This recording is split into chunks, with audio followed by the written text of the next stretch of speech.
हा 10 रुपयाला एक डोळा विकला जातो. एक डोळा पद्धतीने लावायचा असतो. एक डोळा पद्धतीने ऊसाची आपली बचत होते आणि बियाणं पण कमी लागते. एका डोळ्यामध्ये 5-6 गड्डे येतात.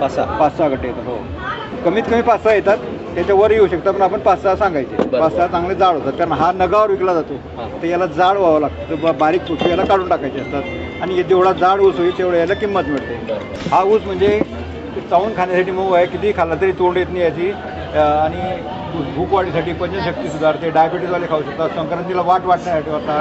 तोंडाचा घाण वाज जातो. लघवीची जडजड किती होत असली तरी लगेच थांबते. ताप आला तर कमी होतो. याचा 1 वर्षाचा कालावधी आहे.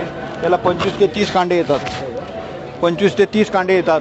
रसवंतीसाठी उपयुक्त आहे. गुळासाठी चांगला आहे. बंगल्यासमोर जर लावला, कावीळ पिल्या वगैरे होत नाही. घरासमोर काळा ऊस लावल्यास संकट येत नाही. तोलून तुकडे जर करून तर 1 लाखापर्यंत याचा भाव मिळतो. 100 रुपये किलो आम्ही विकतो याला. 100 रुपये किलो. 100 रुपये किलो अशी तोलून विकायचा. हा टनावर कधीच मोजत नाही आम्ही. हा नगावरच विकला जातो.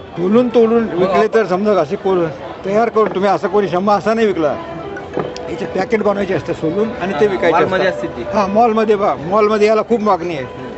खूप मागणी याला मॉलमध्ये. फक्त शेतकऱ्याला कष्ट करायची जर तयारी असेल तर याचं खूप उत्पन्न मिळेल. तुम्ही म्हणाल मी घरी पलंगावर झोपेल आणि कारखाना माझा ऊस तोडून नेईल तर त्याला उत्पन्न मिळणार नाही. 100%. हा, कष्ट जे करेल त्याला पैसा मिळेल. करेल तो खाईल. हा आहे ना.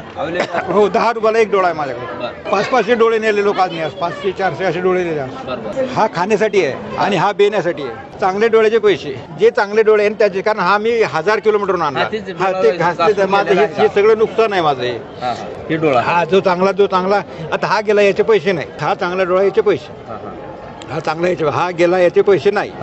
जो चांगला हा डोळा असेल त्याची रक्कम. आम्हाला 10 डोळे द्या. हो, चालेल. कितीला डोळा? हे बघा, 10 डोळे द्या. जरा अंतरानेच बघा. हो, ह्या 1, हा 2, हे बघा, हा 3. ऊस आहे हो. गावरान आहे, गावरान. हे 4, हा 5, 6, 7. काय प्रक्रिया काय करायचं का डायरेक्ट लावा? हा, प्रक्रिया करायची. याला चुन्याचे निवडे 24 तास ठेवायचे याला. आणि 22 टीन. 22 टीन. 5, 6, 7, 8, 9. याला चुन्याची निवडी आणि 22 टीन मध्ये 24 तास भिजत ठेवायचं. 22 टीन म्हणजे आम्हाला कळलं नाही त्याचं. 22 टीन मिळते ना याच्यामध्ये. औषध मिळते. 22 टीन. हे घ्या. किती तास ठेवायचं? 24 तास ठेवायचे. 24 तास. आणि नंतर लावायचं याला.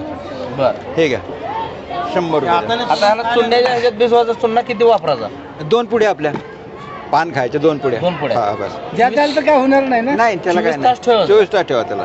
बरं, लावताना ह्याला काय खत, रासायनिक खत, काय खत, काय आपल्या खताप्रमाणे. याला काही, हा सेंद्रिय नाही. हा आयुर्वेदिक ऊस आहे. हा सेंद्रिय नाही. शेणखत हे टाकलं. शेणखताला भरपूर प्रतिसाद देतो हा. शेणखत खूप चांगलं टाका. घ्या ते टाका. जरा मला तुम्ही 100 ते घ्या.